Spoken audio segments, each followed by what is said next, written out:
Log on to the KBC website at www.kbc.co.ke to get the latest breaking news, entertainment, sports, politics, lifestyle or business trends from Kenya and around the world. Never miss new episodes from your favorite TV shows, reruns and movies. Just stream online or watch live on your YouTube channel at KBC Channel 1 TV shows. For the day's biggest stories, trustworthy news and family entertainment, log on to KBC Channel 1. Watch what you want anytime, anywhere.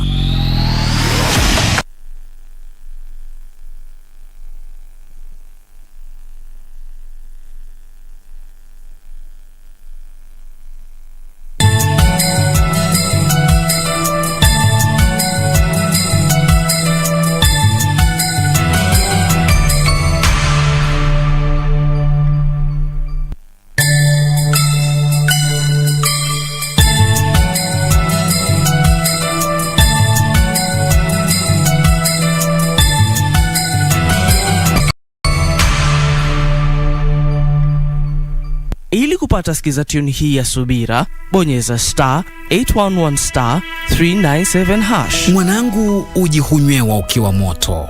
Supu pia ni tamu na moto wake. Ila hasira ukipa kwa moto, moto wake utakuchoma.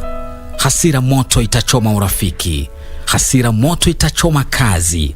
Hasira moto itachoma ndoa. Ukiacha ipoe, basi hubadilika kuwa msamaha. Unapomaliza mwaka. Ili kupata sikiza tune hiyo ya subira, bonyeza *811 *397 hash. *811 *397 hash.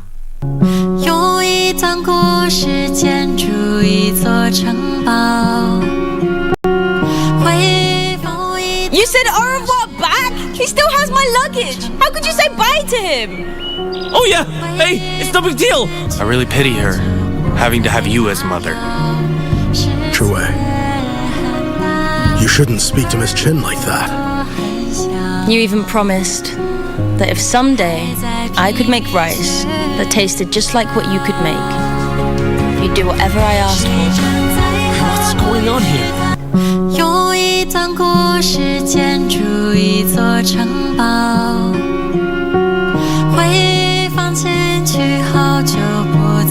A wounded heart. Why did you have to come back? See, I'm still in love with you. A brave heart. I saved your father's company. You're a nobody. I want a divorce. An ambitious heart. The man won't sell his land. Just make him do it. That's what you're here for. An innocent heart. He can't force me to sell my land, father. My brother will do anything to take your land. Take care of yourself, please. A possessive heart. Do what you have to do to get it. Lying heart.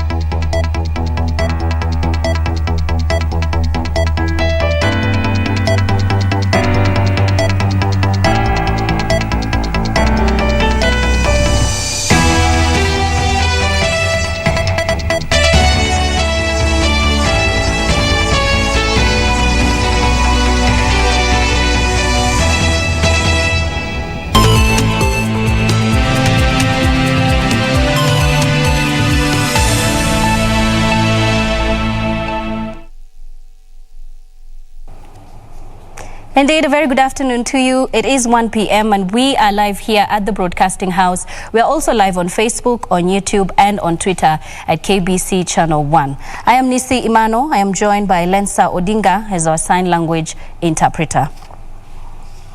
Right, we begin in West Pokot, where tension is high in Chesagon area along the West Pokot and Elgeyo Marakwet border after 4 people were killed over the weekend and 400 herds of cattle stolen by bandits believed to be from the neighboring Marakwet community. West Pokot professionals drawn from troubled Pokot Central border condemned the killings and are now urging the government to deploy more security officers in the area in order to contain the situation. The professionals drawn from the area who staged a peaceful demonstration faulted the government over being biased in deploying security officers and arming the National Police Reservists handling security issues along the neighboring counties in the region. Condemn in the strongest terms possible the senseless killing of innocent people in Chesekon area of West Pokot County by Marakwet Pandis. Sisi kama wamama tumelia sana na tumechoka kulia kwa upande wa Chesekon kwa kupoteza watoto kila mwezi.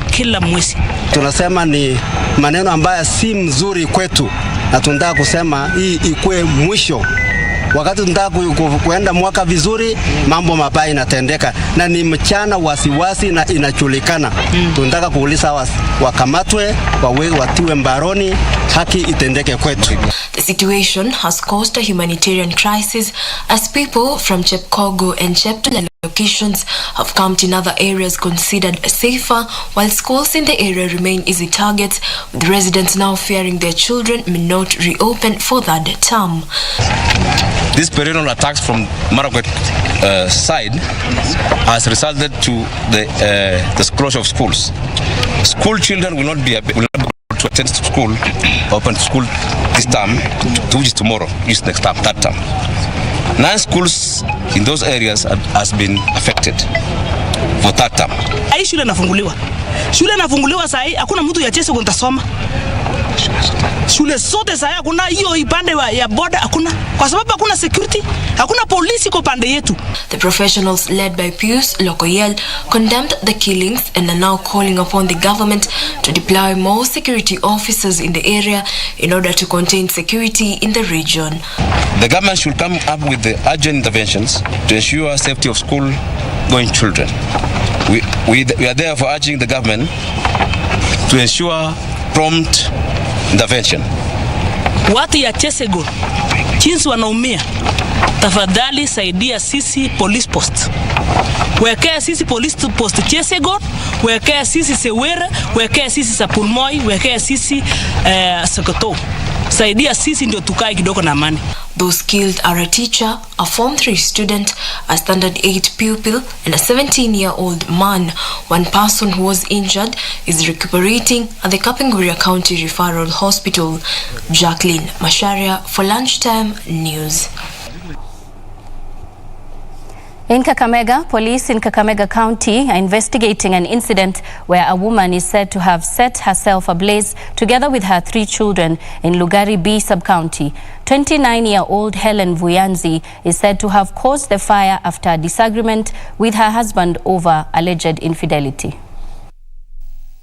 Helen Vuyanzi and 2 of her children died in the fire she lit in their house, while another child escaped unhurt after squeezing himself through the window. So wakati tulikuja tukajaribu kuangalia nini chanzo ya moto, hatukujua, lakini nyumba ikawa imeshika moto kabisa na wakaungua wakiwa ndani. Baada tujajua sababu kamili yenye ilifanya ifike hiyo kiwango ya nyumba kuchomeka. The family's spokesperson Stephen Okila said they learned of the matter after seeing the house engulfed in a cloud of smoke. Wakati tulizima hiyo moto ndio tukakuta ya kwamba huyu mama na watoto 2, ule mwingine mkubwa alikuwa ametoka ndani. Akawa mama amechomeka kiwango kikubwa na hao watoto 2. Lugari OCPD Bernard Ngongo urged residents to find better ways of solving domestic disputes. Ni mzuri kushauriana ama kuuliza mawaidha kuliko kuchukua kitu kama hiyo. Naona watoto innocent wameungua hapo ndani kwa bure, ambaye hawangetosha kukufa. Wangetafuta ushauri, waongee na wasuluhishe. The bodies of the 3 are being preserved at the Webuye County Hospital mortuary awaiting burial. Reporting for Lunchtime News, I'm Wamboi Otiende. Away from that, a section of members of Keroka Technical Training Institute Board of Management and Trainees have opposed plans to have a new principal at the institution. They have insisted that they are comfortable with the outgoing principal Samuel Cheriot, whom they credit for initiating several development projects at the institution. The incoming principal, Haron Maosa, has, however, affirmed that he has what it takes to steer the development of the institution forward. A standoff is looming at the Keroka Technical Training Institute, with a section of members of the Board of Management and trainees opposing the move to transfer the institution's principal, Samuel Cheruyot, whom they say has initiated several development projects at the institution. Kuna courses kama Savia zikuwa nikikuja, but I'm introduce new courses, alafu ako very friendly to both workers, wanafunzi wote. Kila mtu anaweza muona, alafu ni mtu understanding. Kama uko na shida ya fees, kama kuna area uja clear, mnaweza ongea naye alafu akusaidie. A section of learners has threatened to transfer from the institution should the Ministry of Education fail to reconsider its decision. Huyu principal wenyewe akienda, sisi hatuoni kwamba wengine tutaendelea kusoma huku, kwa sababu tumeona yale ambayo ametenda kutoka wakati aliingia hapa shule. Hii shule ilikuwa mbali sana, ameijenga mpaka amepanga graduation iko next year ambayo haijaikuwa hii shule. Tunaomba serikali kwanza, the Minister of Education Bwana Maoga ajaribu aingilie hii maneno ya ndio mwalimu aendelee kufanya kazi nzuri alikuwa anafanya. Sio vizuri kubadilisha shule saa ile mwalimu saa ile ameanza kufanya kazi. The incoming principal, Haron Maosa, has on his part affirmed that he has what it takes to run the institution. I have a strong belief that now my current assignment is to steer Keroka to higher heights from where I've taken over from Mr. Cheruyot, who has moved to Harvest, and I congratulate him. He has done serious improvements from the time he took over. Maosa was the principal of Koinoini Technical Training Institute before he was transferred to Keroka Technical Training Institute. For Lunchtime News, I'm Safin Aching Oma. Away from that, Kandara Member of Parliament Alice Wahome has challenged the Independent Electoral and Boundaries Commission to be firm and assure Kenyans over free and fair election process. Wahome says that the independent body should remain vigilant in ensuring the election reflects the will of the people. Kandara Member of Parliament Alice Wahome has called on the Independent Electoral and Boundaries Commission to remain vigilant in defending its space by conducting credible elections. Wahome further hailed the IEBC for withdrawing from the Election Planning Committee. The IEBC, or Independent Electoral and Boundaries Commission, must remain vigilant in defending the space and independence of their mandate in conducting credible, reputable elections and raise the integrity bar. The general elections must be conducted in the most professional, transparent, and accountable manner. This is a constitutional obligation. Last Friday's rally at Bukungu Stadium to endorse Raila Odinga's presidential bid continues causing ripples in the region's politics. Matayo's Member of Parliament Godfrey Odanga is cautioning leaders who snubbed the meeting from estranging themselves from the team with higher chances of forming the next government. Yote anaweza kuwa spokesman wa Waluhya, hata mimi Geoffrey Makoho Odanga anaweza kuwa. Kama Oparanya amechukuliwa na tumekubali achukuliwe ni sawa. Na tujasema kwamba kwa kutambua Oparanya kwamba Musalia Mudavadi ni kiumbe duni ama ni mmoja wapo ambaye ni duni. Tumesema na mlisikia wanasiasa wengi wakisema ya kwamba wangependa Musalia Mudavadi arudi kujiunga na Azimio. Tunaomba bado aendelee kufanya hivyo. Elsewhere, Samburu West Member of Parliament Naisula Lesuda has asked leaders campaigning in the region to seek votes with decorum and avoid intimidating others. Speaking during a soccer tournament at Kenyatta Stadium in Maralal, Lesuda said the Samburu will choose leaders based on their track record. Wakuje waombe kura na heshima, waombe viongozi wao kura na heshima, lakini mambo yetu ya local politics wawachie hawa raia waamue. Finally, the gubernatorial race in Kilifi County is proving a headache for the Orange Democratic Party, with 4 contestants eyeing the seat. The 4R Devolution CAS Gideon Mungaro, County Speaker Jimmy Kahindi, Kenyan High Commissioner to Tanzania Dan Kazungu, and Deputy Governor Gideon Saburi. Sisi tumekuja kwa njia swafi, kwa roho swafi kwa ODM, lakini ikiwa mtaweka viongozi wafisadi katika viti, basi sisi hatuna budi kuhama ODM. Tutahama ODM. Mimi nimejitokeza kutafuta kiti na nitazungumza na wakazi wa Kilifi. Kwa hivyo wapinzani wasiingiwe na baridi, bado ni mapema. Bado ni mapema. Hii game hata bado tuko warm up. Kwa hivyo ile nimeona Kilifi wamepiga kelele, wengine wanasema watahama. Sasa kama wewe umejiamini, si ungoje tuingie ground.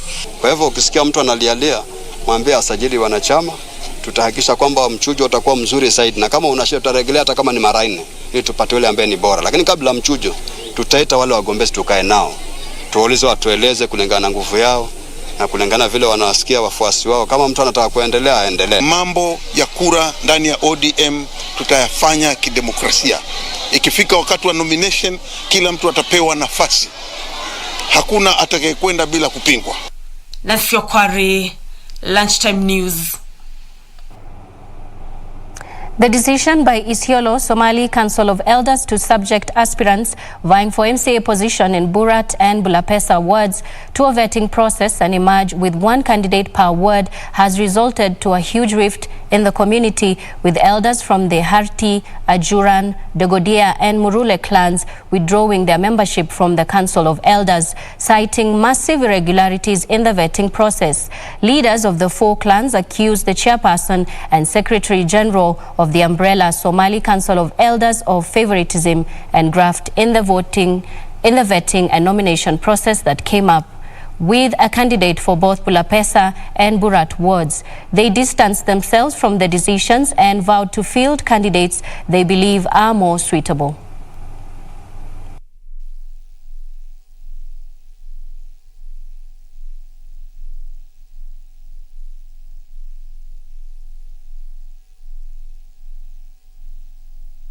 Sisi kama jamii, kila jamii iko chamani yao. Kama machamani yetu wanasema nyinyi simameni step down, hiyo ndio sina ridhika. Na ile kura ya jana sisi hatuko tayari kufata. Kura wananchi ndio wanapiga. Kura ya Burat ni kama 14,000. Kura 14,000 watu 30 hawezi amulia. Na hata ile kamati watatu yetu ambao wangekuwa pamoja na mimi tuko watatu watasimama kwa hiyo kazi ya Somali Council of Elders, kwa vile hatuna imani nao na hatuna paka waondoke hii watu wawili ambao wanatatiza, na hakuna kura wanaweza kuzuia mtu. Kura ni ya Electoral Commission. Electoral Commission ndio inapatiana timetable. Hii timetable ya kutengenezwa wakati ni ya biashara na kupora watu. Sisi ni jamii 4 iko pamoja na wanasimama ile watu 3 ile wanasimama wanatoa mtu mmoja, na kutoka saa hii mimi watu 3 ile ya Somali Elders jamii yetu umetoa kutoka saa hii haiko ndani na siwezi rudi mpaka wabadilishe hii watu ambili wanafanya watu biashara. Viongozi ya vijana ya Somali, sisi wenyewe hiyo jamii 4 tutakaa chini, venye wazee wamesema hata sasa hii kuna ile election ya ma MCA hiyo jamii 3 hiyo. Pia sisi tutakaa kama vijana hiyo jamii 3, tuwe na chairman wetu, tujipange kivyetu kimaendeleo ama kuungana. Now, imagine a factory environment where all the workers are deaf apart from the manager, yet the output is superb. How is communication like? Safina Cheng, accompanied by our sign language interpreter Lensa Odingo, visited an all-deaf staff workshop in Nairobi's Kayole Estate and filed the following report.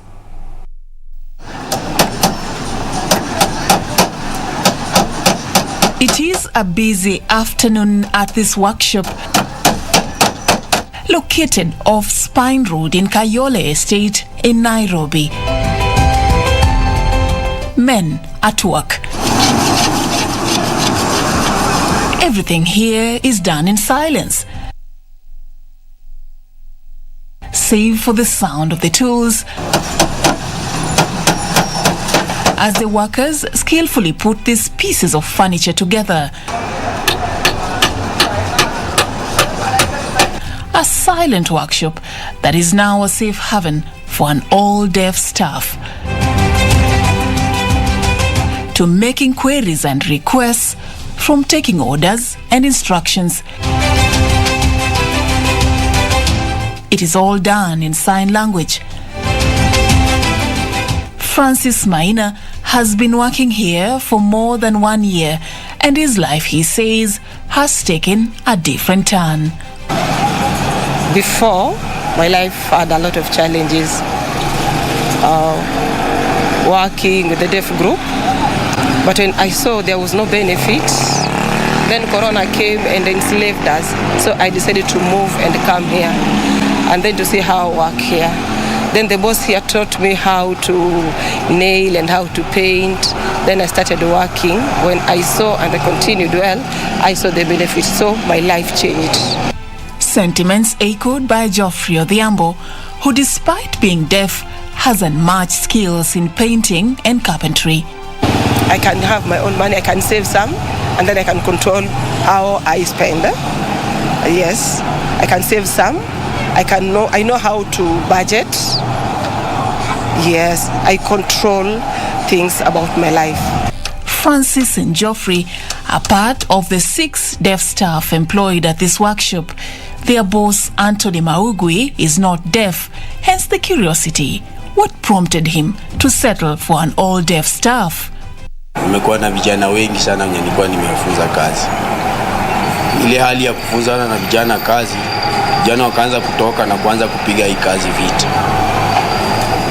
Mimi nikakaa bila kuwa na kazi sana vizuri, ndio vijana wameipiga sasa ndio nilikutana na madefu, sasa ndio nikaanza unaona sasa hii kazi imeanza kuinuka sasa.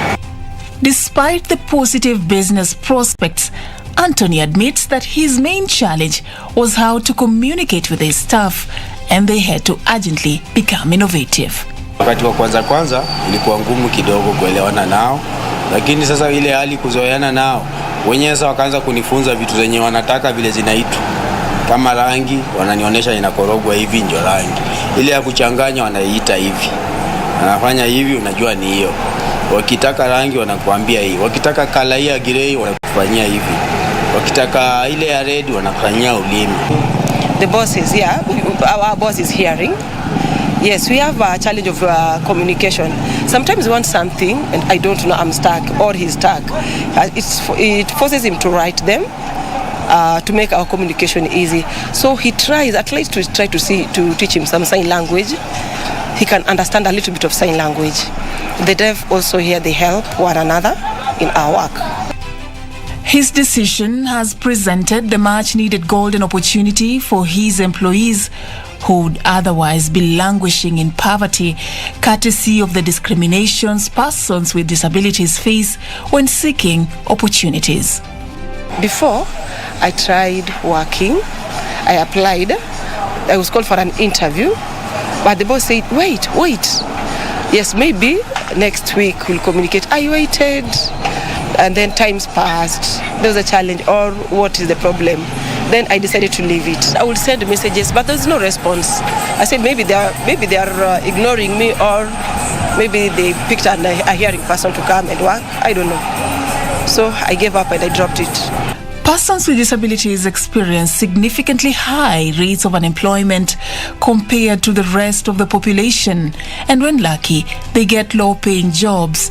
Factors for the high unemployment rates range from low educational attainment, lack of employable skills, inaccessible information on employment, lack of access to self-employment opportunities, rapidly changing labor markets, and conducive working environment, as well as perceptions by employers who frequently regard persons with disabilities as unsuitable for employment. This attitude, it cannot help the deaf. Some think that they oppress, but sometimes when you look at me, I don't look oppressed. It's myself who has the disability. It's about my life. I learn, I go and work anywhere I can work. Example, when the deaf says to me, I cannot work as a carpenter. I don't want cheap jobs. But they forget that in knowledge and education level is different. In Kenya, we have a big problem of accepting everything. So we need to stop this kind of attitude. Hawa ni watu wazuri sana. Ni mtu mkifanya naye kazi na muelewane. Ni mtu anafikiria vile hata yeye atajijenga. Afikiri vile atakubomoa na yeye ajibomoe. Si kama hao wengine wenye wanazungumzia wako na ile undani ile uchini ya kuharibu. Lakini huyu ni mtu mwenye anataka hata yaone amesima baadaye.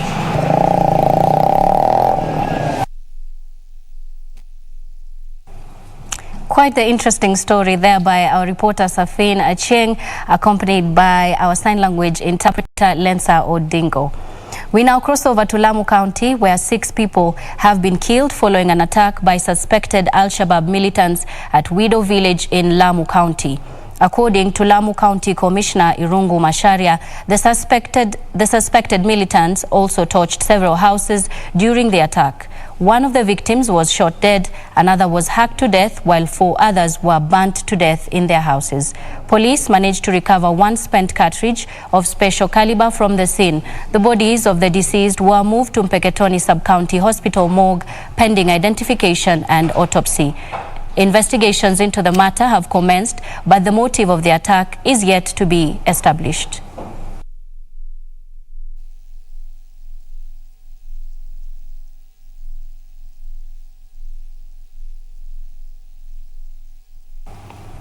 In Marsabit County, peace crusaders in northern Kenya are adopting new strategies aimed at restoring peace among warring communities. Marsabit County stakeholders have resorted to educating the youth to change their mindset from livestock theft traditions to modern and legal means of livelihood. Channel 1's Adan Ibrahim was at Golbo Boys Secondary School, where construction of a center of excellence in the region is underway, and filed this report. Perennial conflicts in the larger Marsabit County have greatly affected several development indicators in the area. It is for this reason that stakeholders are calling for a mind shift among pastoral communities through promotion of academic excellence as one of the strategies aimed at stopping the conflicts. Hapa kwetu nchi ni kubwa, hakuna watu na watu wanapigana kwa ajili ya kukosa elimu. This besides exploring alternative dispute resolution mechanisms and interventions that benefit younger generations.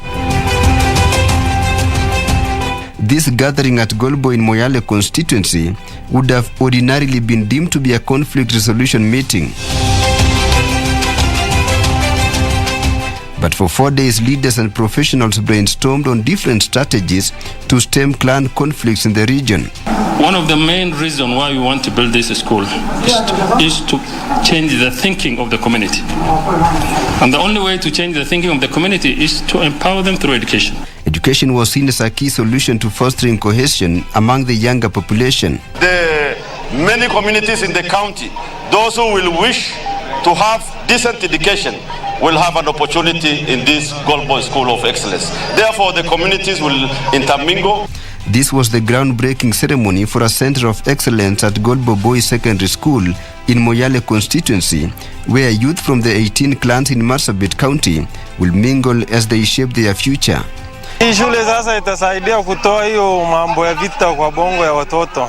Saa hii inabadilika kwa masomo. Now community, religious and political leaders are calling for a change of tact to ensure future generations are protected by embracing reconciliation and good neighborliness. Hii shule sio ya gari ama sio ya nana ama ya Konkom peke yake. Hii ni shule ya kila jamii na watu watakuja kwa kila sehemu. Na hiyo ndi kitu moja ambayo huwa inaharibu shule zetu. Kwa sababu imejengwa hapa, hata principal atoke hapa, hiyo ndiye huwa inaharibu shule za huku.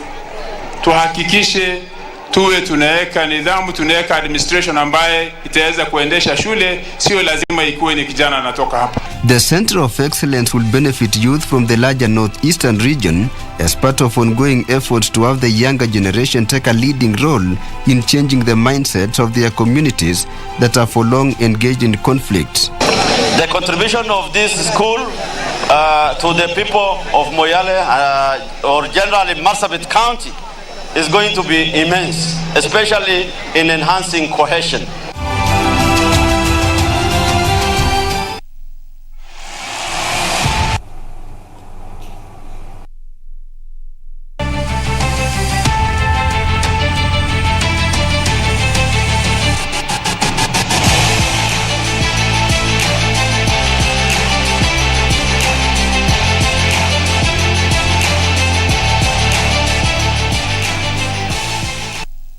All right, time now for sports, where in the EPL, Chelsea came from 2 goals down to earn a draw with Liverpool in Stamford Bridge Classic, a result that only strengthens Manchester City's stronghold on the English Premier League title race. Liverpool manager Jurgen Klopp missed the game after a suspected positive test for COVID-19, while Chelsea manager Thomas Tuchel dropped £97.5 million record signing Romelu Lukaku from his squad after a controversial interview in which he expressed discontent with his current situation. So shot at.